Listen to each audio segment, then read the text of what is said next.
नमस्कार, आप देख रहे हैं कचहरी। आपके साथ मैं हूं मीनाक्षी खंडवाल। आज राजनीति की दुनिया से आपके सामने एक ऐसी तस्वीर रखने जा रही हूं जिसने देश के बड़े बड़े सियासी पंडितों को अपनी ही थ्योरीज खंगालने पर मजबूर कर दिया है। ये तस्वीर राजनीति के उस 360 डिग्री टर्न की गवाही है जहां कल तक जो दल वैचारिक रूप से आमने सामने थे, आज वो एक ही दूरी पर घूमते हुए दिख रहे हैं। सवाल बहुत सीधा है, सवाल तीखा है। क्या बीजेपी ने देश में हिंदुत्व का एक ऐसा अघोषित नैरेटिव सेट कर दिया है जिसके चक्रव्यूह में फंसकर विपक्ष को अपनी मूल विचारधारा की स्क्रिप्ट ही बदलनी पड़ रही है? इस यक्ष प्रश्न का उत्तर तलाशने के लिए हमें चलना होगा मध्य प्रदेश के राघोगढ़। वही राघोगढ़ जो दशकों से कांग्रेस का एक अभेद्य और अपराजय किला माना जाता रहा है। आज वहां के भैंसाना गांव की जो सूरत है वो हूबहू त्रेता युग की अयोध्या की तरह भव्य तरीके से सजी हुई दिखाई दे रही है। 151 कुंडीय श्री राम महायज्ञ का आयोजन चल रहा है। अभिनेता आशुतोष राणा से लेकर देश भर के प्रखर संतों और महामंडलेश्वरों का जमावड़ा लगा है। आस्था का ऐसा समंदर उमड़ा है जिसे देखकर कोई भी धोखा खा जाए।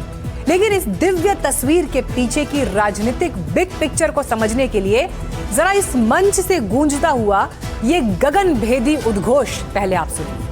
हमारे राम, हमारे राम, हमारे राम। चौंकिए मत, अपनी आंखों और कानों पर पूरा भरोसा कीजिए। ये बीजेपी का कोई चुनावी मंच नहीं है और भगवा धारण किए संतों के बीच जो नेता पूरे जोश में जय श्री राम के नारे लगा रहे हैं वो आरएसएस की पाठशाला से नहीं निकले हैं, बल्कि वो कांग्रेस के सबसे बड़े रणनीतिकारों में शुमार दिग्विजय सिंह के बेटे जयवर्धन सिंह हैं। मंच की शोभा आशुतोष राणा बढ़ा रहे हैं। राघोगढ़ के भैंसाना में शुरू हुआ ये 151 कुंडीय श्री राम महायज्ञ पूरे 11 दिन यानी 28 मई तक चलेगा, जिसकी तैयारियां पिछले कई महीनों से चल रही थी, व्यापक रूप से चल रही थी। लेकिन यहां पर क्रोनोलॉजी और बयानों का विरोधाभास समझिए। ये वही कांग्रेस है जो कल तक बीजेपी पर राम नाम की लूट और धर्म के राजनीतिकरण का आरोप लगाती थी। ये वही कांग्रेस पार्टी है जिसके दिग्गज नेता जय श्री राम के नारे को ध्रुवीकरण का टूल बताते थे। तो फिर आज उसी कांग्रेस के बड़े नेता, मुखर सेक्युलर चेहरे दिग्विजय सिंह के आंगन में राम नाम की इस गूंज के मायने क्या है? खुद को परम सनातनी साबित करके किस तरह की छटपटाहट या मजबूरी का प्रदर्शन दिग्विजय सिंह कर रहे हैं, और ये मजबूरी उनके दरवाजे पर क्यों और कैसे आई?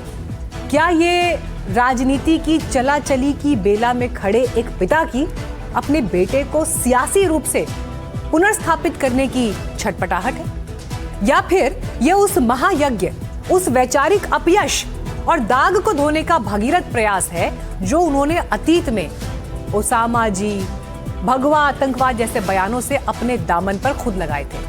तो आज इसी बड़ी पिक्चर का परत दर परत कचहरी में विश्लेषण करेंगे। कहावत है कि जब राजा का किला खतरे में होता है तो वो अपनी जड़ों की तरफ लौटता है।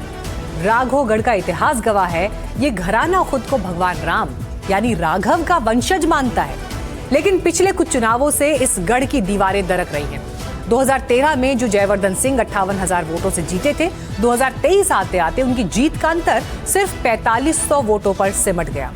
किला ढहने के कगार पर है और इसी गिरते जनाधार को बचाने के लिए, अपनी विरासत को महफूज रखने के लिए दिग्विजय सिंह को अपने ही इतिहास, अपने ही राघव की शरण में आना पड़ा। लेकिन सवाल तो अतीत का भी है। दिग्विजय सिंह की छवि राष्ट्रीय स्तर पर कैसी रही है? बीजेपी ने उन पर हिंदू विरोधी होने का, तुष्टीकरण की राजनीति करने का ऐसा लेबल चिपकाया है जिसे छुड़ाना उनके लिए मुमकिन नहीं था। भगवा आतंकवाद जैसे बयानों के साए में दिग्विजय सिंह का पीछा इन बयानों ने कभी छोड़ा नहीं। और आज सामाजिक जो है आज क्या स्थिति है? कांग्रेस के भीतर भी कमलनाथ युग के बाद दिग्विजय सिंह की सियासी जमीन कमजोर हुई।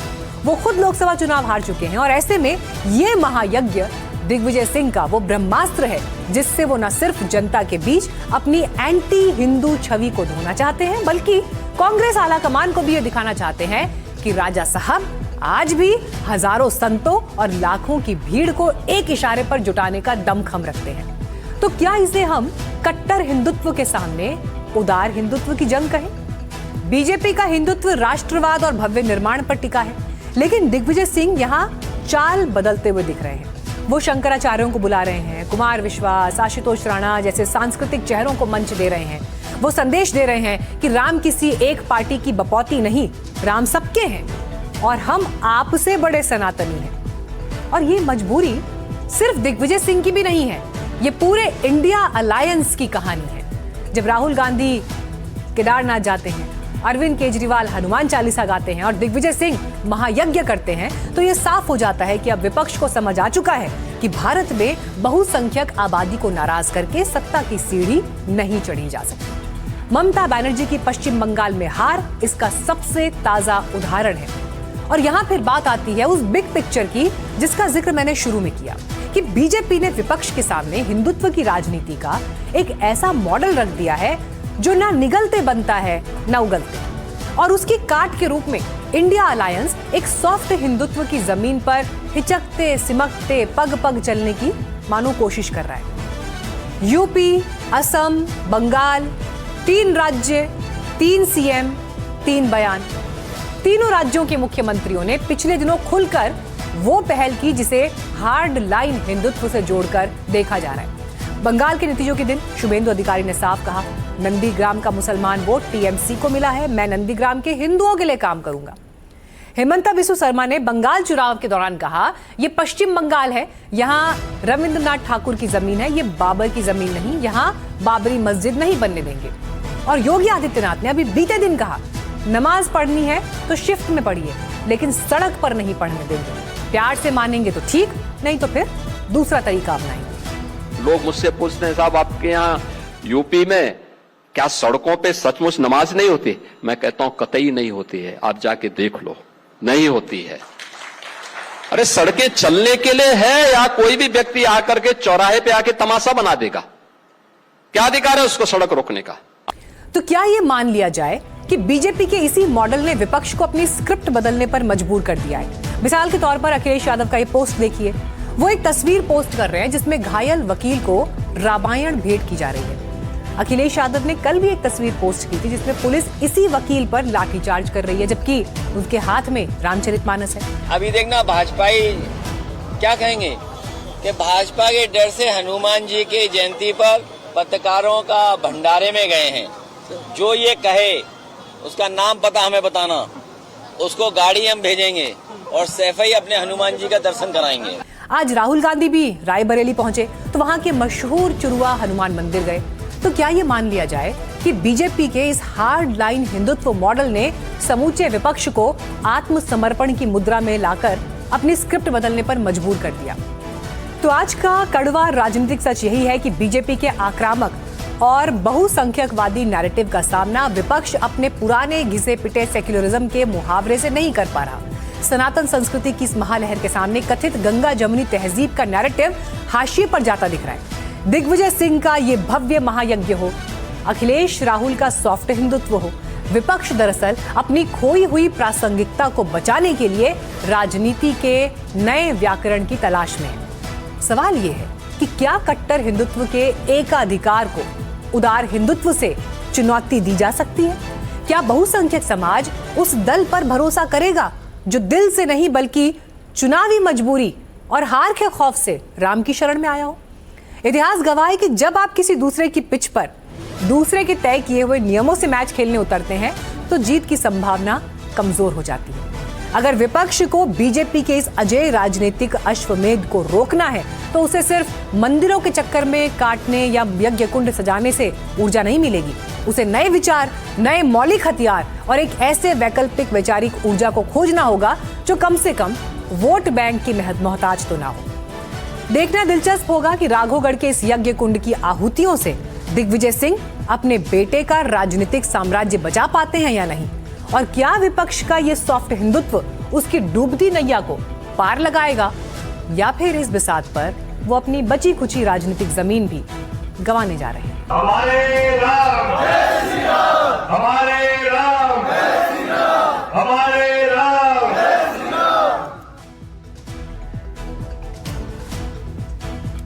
तो ये राजनीति का सनातन काल है जिसकी फाइल हमने कचहरी में आपके सामने खोली, लेकिन दुनिया में इस वक्त युद्ध काल चल रहा है और इस युद्ध काल के केंद्र में सिर्फ मिसाइलें, हथियार, वेपन्स यही सब कुछ नहीं है, एक डेटा वॉर भी है, आपकी निजता पर भी एक प्रहार है। तो अब इससे जुड़ी हुई फाइल कचहरी में आपके लिए खोल।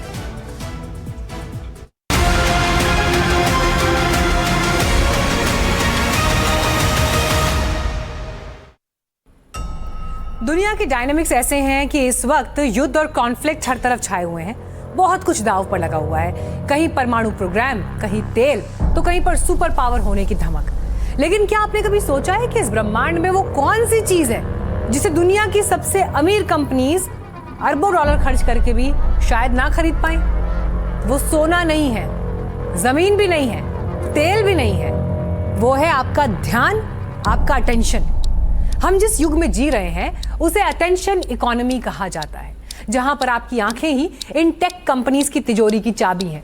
लेकिन जब मनोरंजन के नाम पर आपकी इसी अटेंशन को एक सोची समझी साजिश के तहत नशे की लत में बदल दिया जाए तो मामला सिर्फ स्क्रीन देखने का नहीं रहता, ये मामला सीधे तौर पर इंसानी दिमाग की गुलामी का बन जाता है। और इसीलिए आज सुर्खियों में अमेरिका का टेक्सास कोर्ट है। मामला किसी आम धोखाधड़ी का नहीं, बल्कि इतिहास के सबसे बड़े माइंड मैनिपुलेशन यानी दिमागी हेरफेर का है। सीधे निशाने पर है दुनिया का सबसे बड़ा ओटीटी जॉइंट नेटफ्लिक्स। आरोप बेहद संगीन है। क्या है आरोप? नेटफ्लिक्स आपको जानबूझकर अपने प्रॉफिट के लिए एक डिजिटल ड्रग की लत लगा रहा है। दुनिया के बड़े बड़े न्यूरोसाइंटिस्ट मानते हैं कि जो लत कोकीन या जुए से लगती है, ठीक वैसी ही दिक्कत आपके दिमाग में तब भी हो सकती है जब आप स्क्रीन पर नेक्स्ट एपिसोड देखते हैं। सोचिए, आप रात 11 बजे सिर्फ एक एपिसोड देखने बैठते हैं, एपिसोड खत्म होता है, लेकिन आपका माइंड कहता है सो जाना चाहिए। आप फिर रिमोट उठाने वाले होते हैं, लेकिन स्क्रीन पर एक टाइमर शुरू हो जाता है, 5, 4, 3, 2, 1, और बिना आपकी इजाजत के अगला एपिसोड खुद ब खुद चालू हो जाता है। इसे हम और आप ऑटो प्ले फीचर कहते हैं, लेकिन टेक्सास कोर्ट की चार्जशीट में इसे एडिक्टिव डिजाइन फीचर कहा गया है। ये कोई सुविधा नहीं है, ये आपके आत्म नियंत्रण को कुचलने के लिए डिजाइन किया गया एक तरह का साइकोलॉजिकल वेपन है। क्योंकि नेटफ्लिक्स जानता है कि इंसान का दिमाग स्वभाव से आलसी है और उसने इसी कमजोरी का फायदा उठाकर करोड़ों लोगों को स्क्रीन का कैदी बना दिया है। मई 2026 में अमेरिका के टेक्सास स्टेट के अटॉर्नी जनरल केन पैक्सटन ने जब यह मुकदमा दायर किया तो कोर्ट रूम की पहली लाइन ने ही पूरी दुनिया को सन्न कर दिया, क्योंकि चार्जशीट में लिखा था, when you watch Netflix, Netflix watches you. यानी जब आप नेटफ्लिक्स देख रहे होते हैं तब दरअसल नेटफ्लिक्स आपको देख रहा होता है। यह सर्विलांस का वो भयावह स्तर है जिसकी कल्पना जॉर्ज ऑरवेल ने अपनी किताबों में की थी। कैसा है ये जासूसी का चक्र? आपका हर क्लिक, रिकॉर्डिंग, एल्गोरिदम, फिर उसकी प्रोसेसिंग, एक कस्टमाइज्ड लत, और यहां से खुलता है डेटा की बिक्री का रास्ता। इस मुकदमे में जो सबसे डरावना खुलासा हुआ है वो है आपकी हर एक डिजिटल धड़कन का सौदा। आप किस सीन पर रुकते हैं, किस चेहरे को देखकर आपने पॉज किया, आपने किस वक्त क्या सर्च किया। आपका ये बेहद निजी बिहेवियरल डेटा सिर्फ रिकॉर्ड नहीं हो रहा, बल्कि आरोप है कि इसे बेचा जा रहा है। आपकी पसंद और नापसंद का एक डिजिटल पुतला तैयार किया गया है ताकि एल्गोरिदम को यह पता रहे कि आपको अगली डोज कब और किस रूप में देनी है। ये लत का एक ऐसा दुष्चक्र है जिससे बाहर निकलना आपके रिमोट के बस की बात नहीं रही। लेकिन क्या ये जंग सिर्फ अमेरिका की है? बिल्कुल नहीं, ये पूरी मानवता के वजूद की लड़ाई है। दुनिया के विकसित देश तो इस खतरे को पहले भांप चुके हैं। यूरोपीय संघ ने अपने डिजिटल सर्विसेज एक्ट के जरिए इन टेक कंपनीज के लत लगाने वाले एल्गोरिदम की रीढ़ तोड़ना शुरू कर दिया है। ब्रिटेन बच्चों के डेटा को लेकर बड़े कड़े कानून बना चुका है। वहीं चीन ने तो अपने देश के बच्चों को इस दलदल से बचाने के लिए यूथ मोड अनिवार्य कर दिया है, यानी एक निश्चित समय के बाद वहां पर स्क्रीन्स लॉक हो जाती हैं। पर सवाल यह है कि भारत, जो दुनिया का सबसे बड़ा डेटा और स्मार्टफोन कंज्यूमर है, जहां 80 करोड़ से ज्यादा लोग स्मार्टफोन इस्तेमाल कर रहे हैं, हम कहां खड़े हैं? तो जो आंकड़े मैं आपके सामने रखने जा रही हूं, उन्हें एक जिम्मेदार नागरिक के तौर पर बड़े ध्यान से सुनिएगा, क्योंकि दांव पर किसी एक उम्र के लोग नहीं है, बल्कि हमारे समाज का मानसिक स्वास्थ्य लगा हुआ है। 80% से ज्यादा लोग भारत में रेगुलरली किसी न किसी OTT प्लेटफॉर्म या वीडियो स्ट्रीमिंग साइट के क्रॉनिक यूजर हैं। 2 से 3 घंटे रोजाना औसतन हर स्मार्टफोन यूजर हर दिन अपना इतना ही कीमती वक्त इन स्क्रीन्स को दान कर रहा है। लगातार बदलती स्क्रीन्स और नेटफ्लिक्स के फास्ट पेस्ड कंटेंट ने इंसानी दिमाग के डोपामाइन लेवल को इतना डिस्टर्ब कर दिया है कि अब लोगों को नॉर्मल बातचीत, किताबें या शांत पल नीरस लगते हैं। रात के सन्नाटे में नींद के वक्त दिमाग को सस्पेंस और नीली रोशनी की डोज मिलेगी तो शरीर का नेचुरल स्लीप साइकिल भी तबाह हो जाएगा। एक दौर था जब लोग आपस में बैठते थे, सुख दुख बांटते थे, लेकिन अब पूरा परिवार एक कमरे में होता है लेकिन अलग अलग स्क्रीन्स को स्क्रॉल करने में व्यस्त है। रिश्ते बंद कमरों के अंदर स्क्रीन के पीछे दम तोड़ रहे हैं। 1 hour of physical activity is very important. Family time is very important. Sleep 8 से 9 घंटे होना चाहिए। इसके बाद जो वो बच्चा अपने आप इतना बिजी सब में रहेगा कि उसे बोर्डम नहीं होना चाहिए, क्योंकि वो बोर्डम के चक्कर में स्क्रीन देखते हैं और एक स्क्रीन से फिर वो एडिक्शन हो जाती है। एडिक्शन के बाद fear of missing out, FOMO हम कहते हैं, वो देखना शुरू कर देते हैं। कंपनियां कोर्ट में जाएंगी, करोड़ों डॉलर का जुर्माना भरेंगी और अपनी बैलेंस शीट में उसे कॉस्ट ऑफ डूइंग बिजनेस दिखाकर आगे बढ़ जाएंगी। बिंज वॉच कोई मॉडर्न लाइफस्टाइल नहीं है, ये एक धीमा, मीठा और अदृश्य जहर है जो आपको सोचने, समझने और महसूस करने के लायक नहीं रखता। तो आज सवाल फिर वही, जरूर सोचिए कि आपकी, हमारी पसंद, सोच और परिवारों का भविष्य कैलिफोर्निया के किसी सर्वर रूम में बैठा एक एल्गोरिदम तो तय नहीं कर रहा। क्या हमने अपनी मानसिक आजादी का रिमोट खुद इन कंपनियों को कहीं सौंप तो नहीं दिया?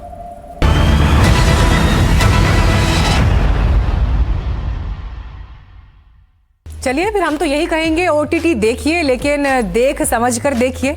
और इसी बहाने एक पुरानी फिल्म की आपको याद दिलाती हूँ। साल 2003 बॉलीवुड की सुपरहिट कॉमेडी फिल्म हंगामा।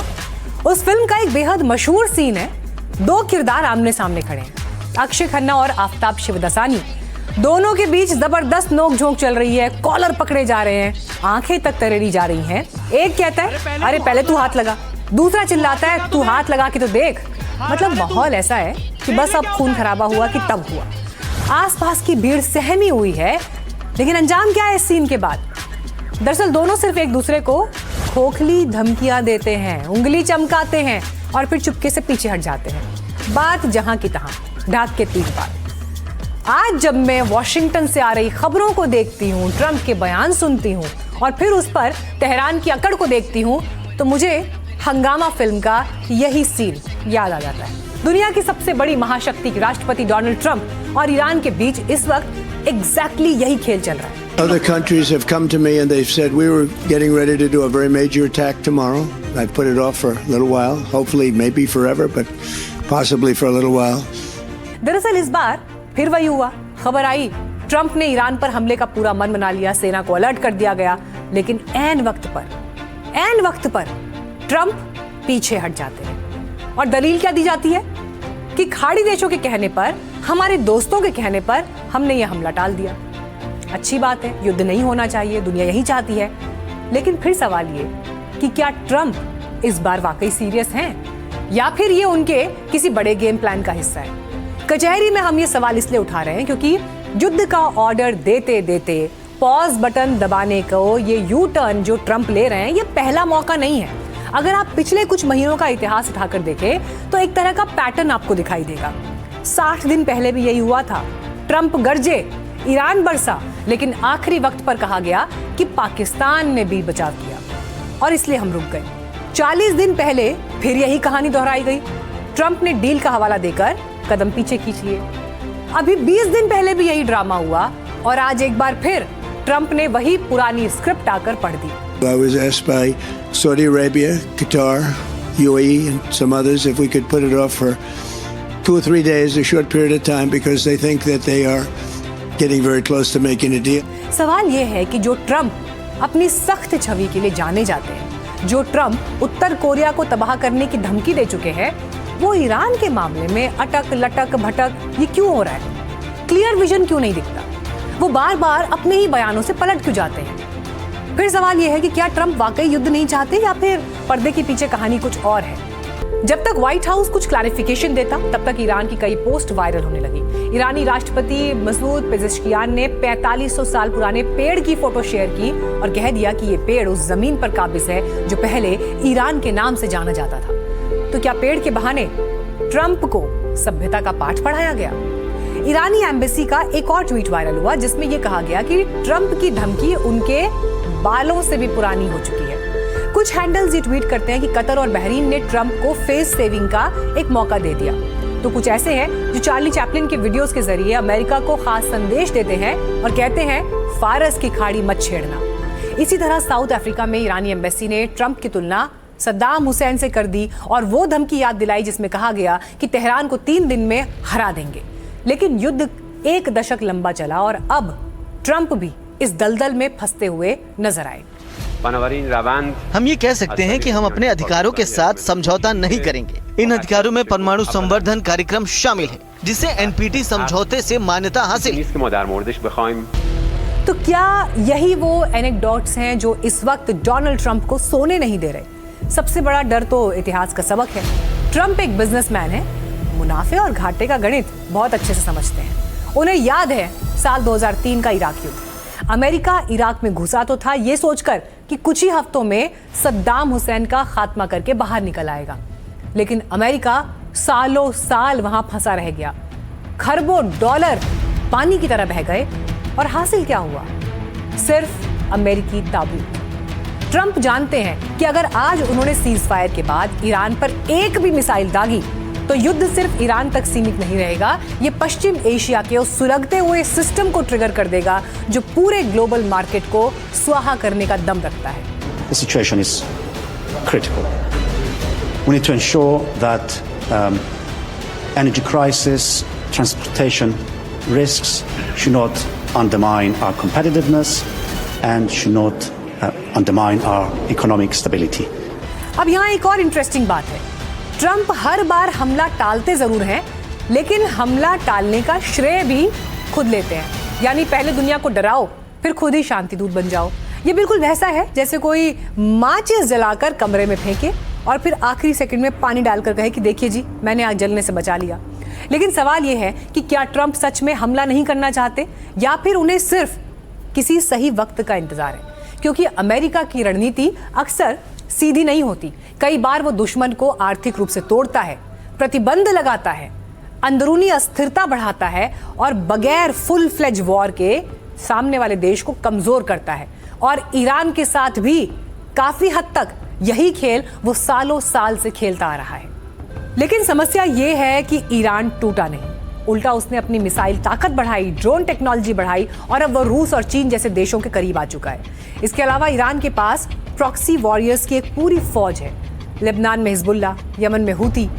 अमेरिका अगर ईरान पर हमला करेगा तो ईरान सीधे अमेरिका पर नहीं बल्कि इजराइल और सऊदी अरब पर मिसाइल्स की बारिश कर देगा। यानी ट्रंप के एक फैसले से उनके सबसे पक्के दोस्त दांव पर लग जाएंगे। और शायद यही वजह है, यही वो अंदरूनी कड़वे सच हैं जो ट्रंप को बार बार कदम पीछे खींचने को मजबूर कर देते हैं।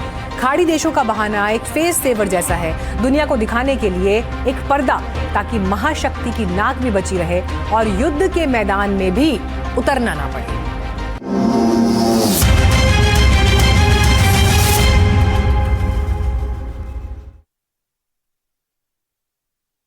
अगर वर्तमान स्थिति को देखें तो ईरान के मामले में ट्रंप नाक बचाने के लिए खाड़ी देशों का बहाना ढूंढ लाए।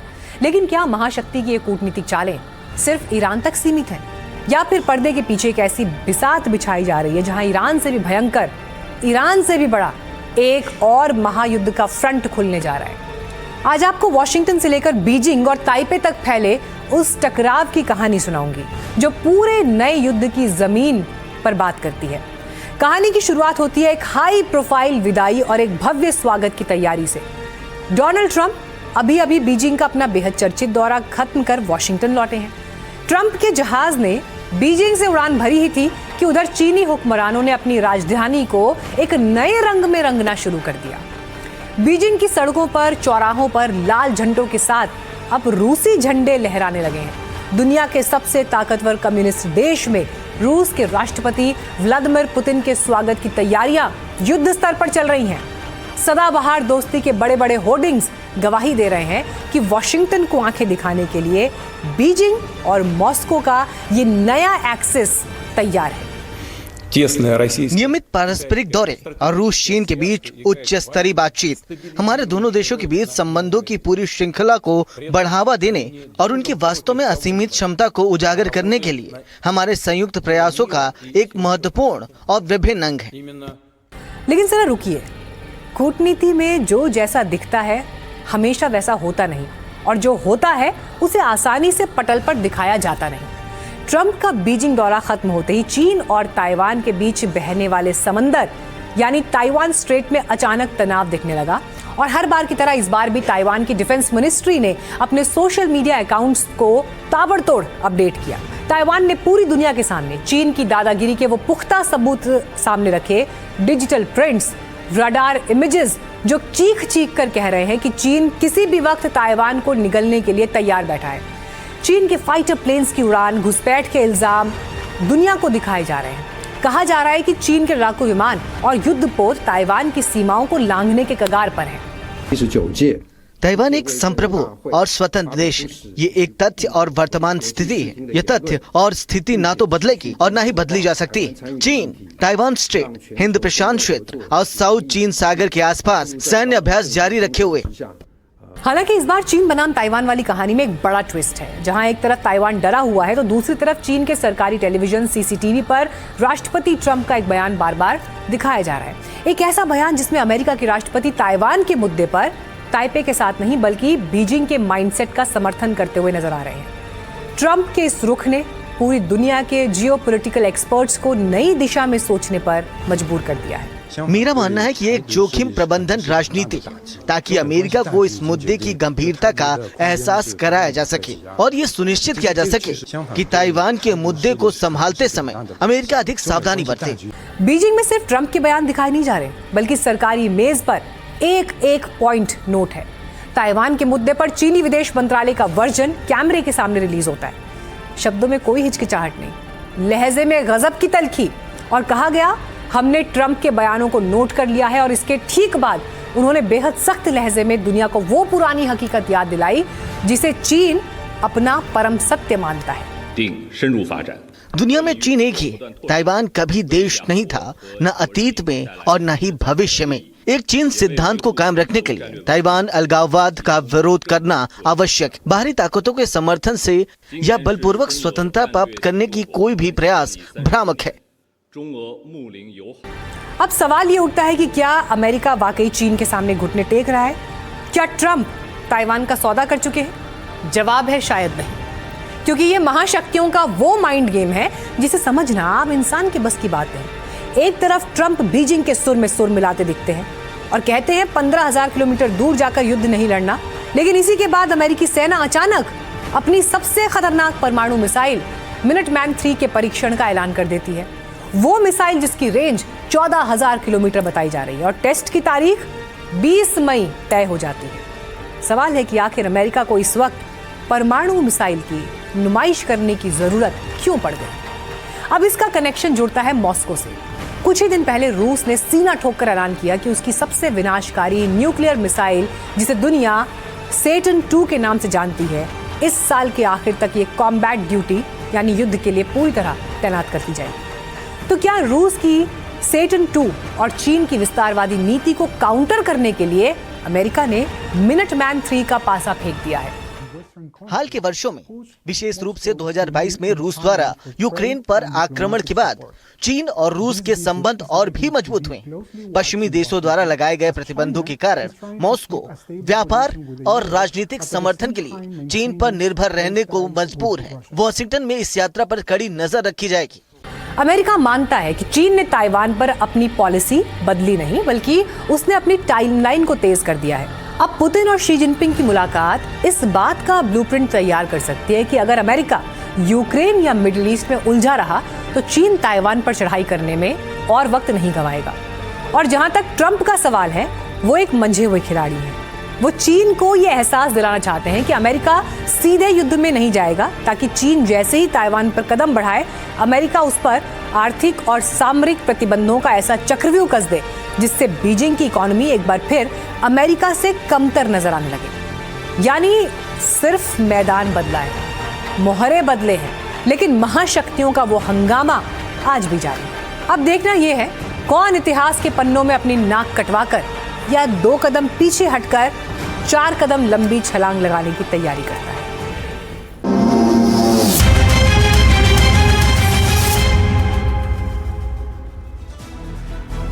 ताइपे की सरहद पर चीन युद्ध की सनक पाले बैठा है तो भीतर निर्माण का एक ऐसा पागलपन है जो दुनिया को हैरत में डाल देता है। एक ऐसा जुनून है जो अमेरिका जैसी महाशक्ति की भी आंखों में आंख डालकर बात करता है। आपको याद होगा 12 मई को जब अमेरिकी राष्ट्रपति डोनाल्ड ट्रंप बीजिंग के दौरे पर गए थे तब उनके साथ आया पूरा डेलीगेशन चीन की सड़कों को देखकर, चमचमाते पुलों को देखकर, गगनचुंबी इमारतों को देखकर दंग रह गया था। सुपर पावर अमेरिका भी जिस तरक्की के आगे ठिठक कर खड़ा हो गया हो, चीन की चकाचौंध देखकर ट्रंप तक हैरान रह गए।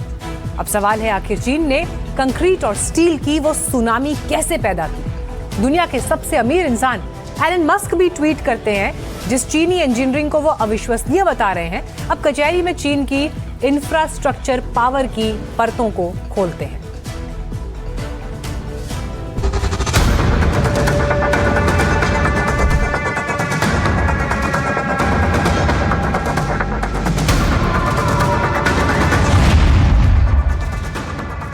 ये चीन का वो कारनामा है जिसने पहाड़ों की चोटी पर दुनिया का सबसे बड़ा रेलवे स्टेशन खड़ा कर दिया। नाम है चोंगकिंग ईस्ट रेलवे स्टेशन। करीब 76,800 करोड़ रुपए की लागत से बना ये हाई स्पीड रेल प्रोजेक्ट किसी साइंस फिक्शन फिल्म की तरह लगता है। चमचमाती इमारतें, आलीशान प्लेटफॉर्म, अमेरिका के व्हाइट हाउस की चमक चीन के चकाचौंध नगरी के आगे फीकी पड़ जाए। पहाड़ का सीना चीरकर चीन की शोहरत का ये चमत्कार किसी मायने कम नहीं है। 12 लाख वर्ग मीटर में फैले इस स्टेशन को बनाने के लिए 40,000 कर्मचारी दिन रात एक कर रहे थे। लेकिन इसका सबसे बड़ा चमत्कार इसकी छत है। 16,500 टन वजनी स्टील ट्यूब ट्रस की विशालकाय छत को पहले जमीन पर असेंबल किया गया। इसके बाद एडवांस्ड हाइड्रोलिक लिफ्टिंग सिस्टम की मदद से इसे 57 मीटर ऊपर हवा में खिसकाया गया और 41 मीटर ऊंचे पेड़ के आकार के हुआंगजू स्टील के स्तंभों पर पूरी सटीकता से फिट कर दिया गया। ये सिर्फ एक स्टेशन नहीं, पहाड़ों के सीने पर लिखी गई इंजीनियरिंग की नई इबारत है। अब जरा चीन के गुइजोउ प्रांत चलिए। गहरी घाटियों और ऊंचे पहाड़ों के बीच दुनिया का सबसे ऊंचा सस्पेंशन ब्रिज सीना ताने खड़ा है जो चीन के गुमान का सर और ऊंचा करता है। नाम है हुआजियांग ग्रैंड कैनियन ब्रिज। इसे इंजीनियरिंग की मिसाल इसलिए कह सकते हैं क्योंकि नदी के तल से करीब 625 मीटर की ऊंचाई पर बना ये पुल शंघाई टावर जितनी ऊंचाई पर हवा में तैरता है। इसे बनाने में 3 साल से ज्यादा का समय लगा। इस दुर्गम खाई को पार करने में जहां पहले लोगों को 2 घंटे लगते थे, इस पुल के बनने के बाद ये सफर महज 2 मिनट का रह गया है। 2890 मीटर लंबे इस पुल को थामने के लिए जो सस्पेंशन केबल लगी है, उनके एक एक तार की ताकत इतनी है कि वो लाखों पाउंड का दबाव झेल सकती है। ऊपर से कलाकारी और दिमाग देखिए। इंजीनियर्स ने कंस्ट्रक्शन के दौरान घाटी की दीवारों पर एक आर्टिफिशियल वाटरफॉल बना दिया जिसने स्टील के इस विशाल ढांचे को एक खूबसूरत प्राकृतिक अजूबे में तब्दील कर दिया। चीन को अपने इन्हीं कारनामों पर एतबार है जिसकी लकीर वो भविष्य में और गहरी करने के दावे करता है।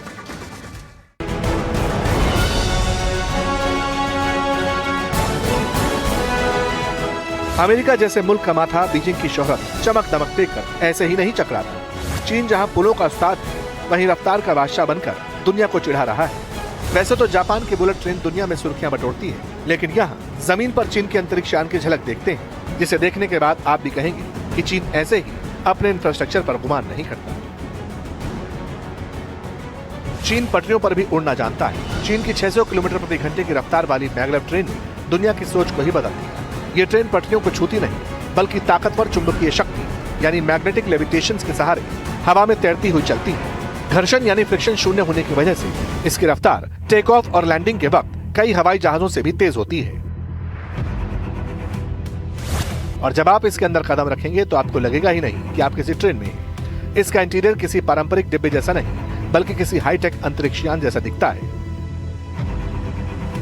बीजिंग से शंघाई की दूरी को यह ट्रेन पलक झपकते ही समेट देती है। लेकिन सवाल यह है कि चीन इतनी तेजी से ये सब कर कैसे लेता है? उसका जवाब है आर्टिफिशियल इंटेलिजेंस और ऑटोमेशन। आज जब दुनिया पारंपरिक तरीकों से सड़कें बना रही है, तो चीन अपनी सड़कों के निर्माण को एक्सप्रेस रफ्तार देने के लिए ऑटोनोमस यानी बिना ड्राइवर वाली रोड रोलर्स और मशीनों का इस्तेमाल कर रहा है। ये रोबोटिक गाड़ी बिना थके, बिना रुके, लेजर जैसी सटीकता के साथ 24 घंटे काम करती है। इंसान जहां थकता है, गलती कर सकता है, वहां मशीनें करीब करीब एक्यूरेट हैं।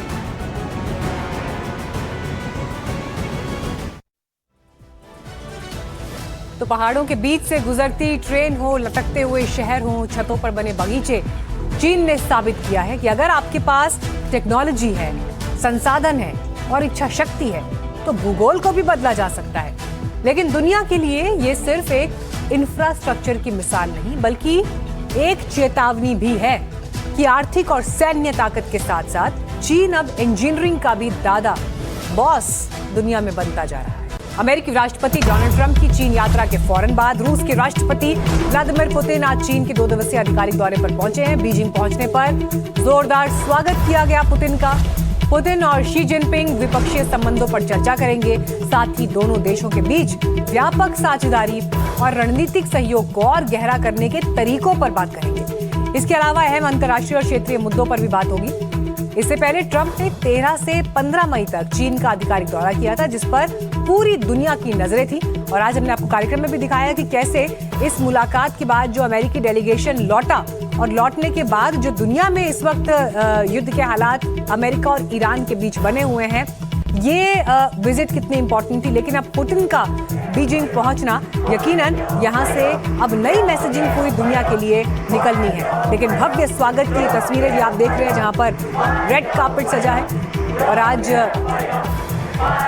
इसे लेकर जो तैयारियां भी रही वहां पर, उन सब के बीच अब देखना होगा कि पुतिन और शी जिनपिंग जब बातचीत की टेबल पर बैठते हैं तो उस दौरान दुनिया के लिए वहां से क्या मैसेज निकलते हैं। देखिए, ये जैसे ही लैंड किया राष्ट्रपति व्लादिमीर पुतिन ने, उनका यहाँ पर स्वागत किया गया। प्रदीप दत्ता इस वक्त जुड़ गए हैं और जानकारी के साथ। प्रदीप, देखिए, पहले डोनाल्ड ट्रंप वहां पर पहुंचे पूरे अमेरिकी डेलीगेशन के साथ और अब राष्ट्रपति पुतिन पहुंचे हैं। लेकिन जब चीन और रूस आमने सामने बैठे होंगे, खासकर ईरान को जिस तरह का एक बैकएंड पर सपोर्ट दोनों देशों की तरफ से मिला है, उन सबके मद्देनजर ये बैठक और महत्वपूर्ण हो जाएगी, क्योंकि दुनिया में महायुद्ध थमेगा या नहीं थमेगा, ये दो महाशक्तियां भी इनडायरेक्टली ही सही लेकिन स्टेक होल्डर्स हैं। बिल्कुल आपने सही कहा कि अगर हम इस युद्ध की बात करें तो हमने देखा है कि किस तरीके से ईरान को लगातार जो मदद चीन की तरफ से और रूस की तरफ से मिलती आ रही है। क्योंकि जब कुछ दिन पहले अपना डेलीगेशन लेकर डोनाल्ड ट्रंप आए थे तो डोनाल्ड ट्रंप को लग रहा था कि किसी न किसी तरीके से वो चीन को कन्विंस कर पाएंगे कि वो अपना रसूख इस्तेमाल करके ईरान को डील साइन करने के लिए मजबूर कर पाए। लेकिन कुछ ऐसा हासिल नहीं हुआ, इसलिए खाली हाथ एक हिसाब से डोनाल्ड ट्रंप को लौटना पड़ा था। लेकिन ये विजिट इसलिए इंपॉर्टेंट है, इस पर किसी की नजर हो ना हो, डोनाल्ड ट्रंप की नजर जरूर रहेगी, क्योंकि ये 25वीं एनिवर्सरी बताई जाती है जो चीन और रशिया की दोस्ती की बात करें तो जो सिलसिला 2001 में शुरू हुआ था वो अब तक चलता आ रहा है। लगातार देखा है कि आने वाले पिछले कई वर्षों में दोनों मुल्क काफी करीब आए हैं और एक दूसरे के साथ शाना बशाना खड़े होते हुए नजर आए हैं। और इस तरीके से आप देखिए, जिस तरीके से रेड कार्पेट वेलकम किया जा रहा है पुतिन का और शी जिनपिंग उनके साथ है और किस तरीके से वो बातचीत करेंगे बहुत सारे मुद्दों पे, और खासकर ईरान पर बातचीत जरूर होगी। क्योंकि इस वक्त आप देखिए जो दुनिया जो है दो खेमों में बढ़ती हुई नजर आ रही है। एक तरफ हमने देखा है कि अमेरिका और गल्फ कंट्रीज हैं और दूसरी तरफ और उनके साथ इजराइल है, और दूसरी तरफ हमने देखा है चीन रशिया पूरी तरह से ईरान को सपोर्ट कर रहे हैं। बताया जाता है कि इंपॉर्टेंट ये भी है कि देखिए, जब डोनाल्ड ट्रंप पहुंचे हैं चीन और अब जब पुतिन पहुंचे हैं तो इन दोनों के विजिट्स की भी तुलना होगी, उन तस्वीरों की भी तुलना होगी कि किस नेता का बॉडी लैंग्वेज क्या था, बातचीत कैसी थी, कंफर्ट एक दूसरे के साथ क्या था। और इस पर लगातार कचहरी की नजर भी बनी रहेगी, आपको अपडेट्स हम देते रहेंगे। लेकिन फिलहाल आज कार्यक्रम में इतना ही, खबरें आगे जारी रहेंगी। आप देखते रहिए एनडीटीवी।